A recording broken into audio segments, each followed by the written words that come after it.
Bom dia, turma, tudo bem com vocês? Aqui quem fala é o professor Jorge e nós vamos iniciar agora mais um podcast da nossa querida disciplina Biologia.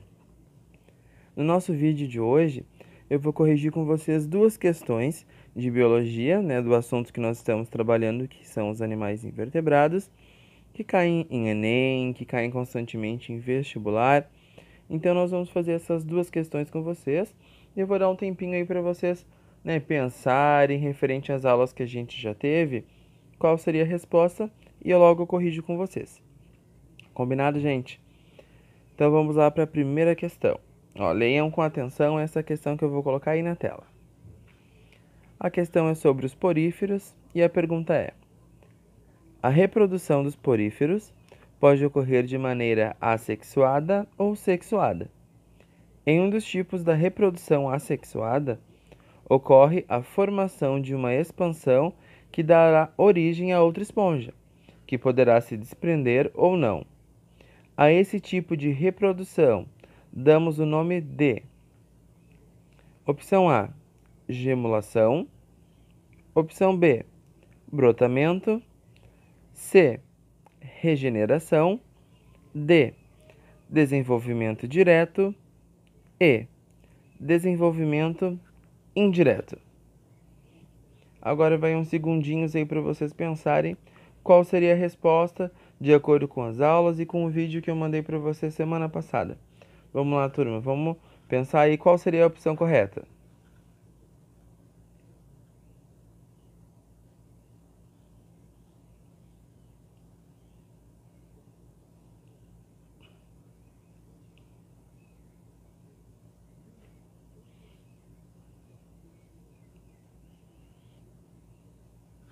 Pensaram, turma? Se vocês precisarem de mais um tempinho, pode dar um pause no vídeo, pesquisar, olhar o vídeo de novo para responder, não tem problema. Agora vamos à correção. Lembram que no vídeo que eu gravei para vocês eu expliquei sobre as formas de reprodução da esponja? Que nós temos a reprodução sexuada com troca de material genético e a assexuada, que é essa que se trata na pergunta, que é aquela que não tem troca de material genético, né? Então, essa nova esponja vai ser um clone da mãe, da esponja mãe, como nós havíamos comentado.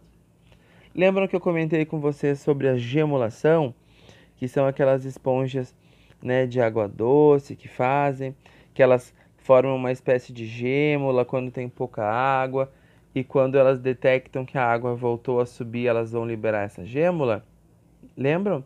Essa é a primeira opção da pergunta. Essa pode ser a resposta, será?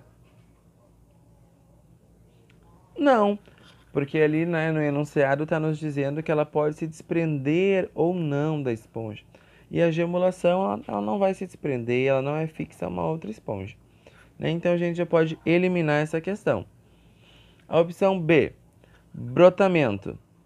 Lembra que a gente viu ainda o brotamento, essa imagem aqui, ó, da hidra, que também faz isso, que algumas esponjas, também fazem o brotamento, que é quando uma espécie, de bracinho, uma expansão desse animal vai se localizando na lateral dela e ela pode se desprender e fixar num substrato, dando uma origem ao animal, lembram? O nome de brotamento. Então, por enquanto, essa aí é a correta. Regeneração. Regeneração é quando, a partir de um fragmento, de um pequeno pedaço da esponja, dará origem a um animal.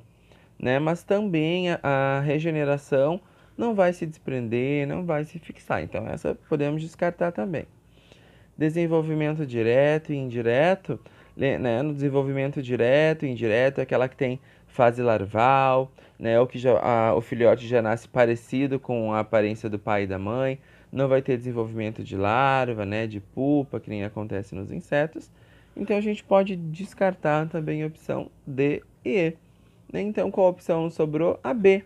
A resposta correta é o brotamento, Como vocês estão vendo nessa imagem aí que o prof está colocando para vocês, o brotamento, é quando uma espécie de braço, quando uma expansão do corpo da esponja vai se formando e ele pode se separar, se soltar da mãe e dar origem a um novo animal. Exatamente como está falando no enunciado da questão. Então, a opção correta é a letra B de brotamento. Isso aí, gente. Parabéns para vocês que responderam certo.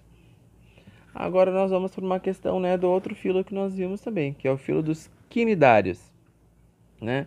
Ó, o prof está colocando a questão na tela para vocês aí, vamos ler com atenção. Os quinidários são animais de estrutura corporal relativamente simples e de hábito predador. O quinidócito é a principal estrutura que reúne os organismos neste filo e é utilizada no ataque e na defesa. Marque a alternativa que melhor define este tipo de célula. Lembra que eu mostrei para vocês dos quinidócitos, que eles são os responsáveis por aquela sensação de queimadura que a gente tem na praia, né? Então, com base nisso, vamos ver quais são as opções que a pergunta está nos dando. Opção A: célula com um tipo de rede que permite a filtração de partículas presentes na água. B: célula capaz de disparar descargas elétricas nas presas. Opção C: célula que produz muco adesivo que permite a captura do alimento.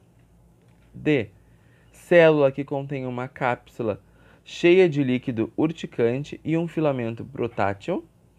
E: célula capaz de gerar calor que queima os tecidos da presa e permite a sua captura. Vamos lá, gente. Vamos pensar um pouquinho a respeito ao vídeo que o prof passou, nas aulas que vocês tiveram. Tempo na tela aí para vocês pensarem a questão e pensarem na resposta.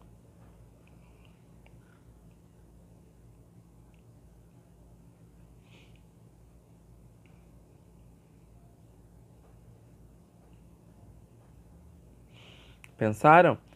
Podem dar um pause no vídeo para pensar um pouquinho mais e para pesquisar, não tem problema.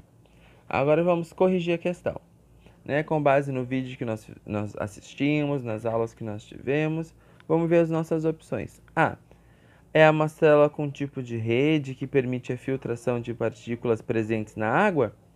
Bom, isso a gente viu lá nos poríferos, né? Que com os poros vão formar uma rede, que eles vão filtrar a água e através disso eles vão fazer seu alimento, vão fazer a sua respiração, né? Então essa opção é a opção dos poríferos e não dos quinidários. Então a gente já pode descartar, né? Lembrando que os quinidários são as águas-vivas, as anêmonas.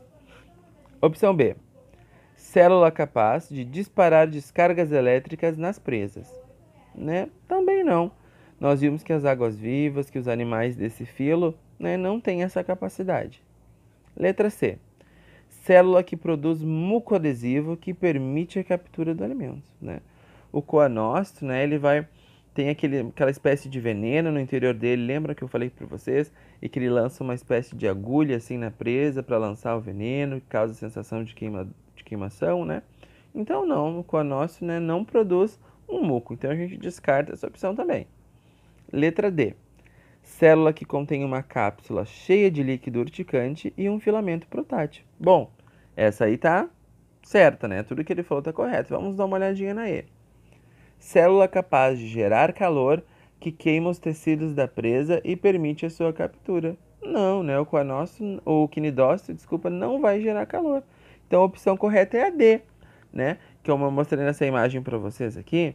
É uma célula, né, que contém uma cápsula com líquido urticante, né? Com filamento protátil, que parece uma agulha super fina. E é ela que vai perfurar a pele da presa, né, para injetar esse líquido urticante e causar a sensação de queimação. Então, parabéns, pessoal, para vocês que responderam certo. Viu que a gente colocando em prática, fazendo algumas questões, a gente já começa a se familiarizar com o assunto, né? E essas são questões de vestibulares, de Enem. Então, através delas, vocês já podem ir se preparando, né? Para quando vocês forem prestar um vestibular ou fazer a prova, né? A tão temida prova do Enem, vocês já vão estar preparados, tá? Espero que vocês tenham gostado da nossa correção. Qualquer dúvida que vocês tiverem, podem mandar para mim. Uma boa semana para vocês. Até mais. Grande abraço do professor Jorge.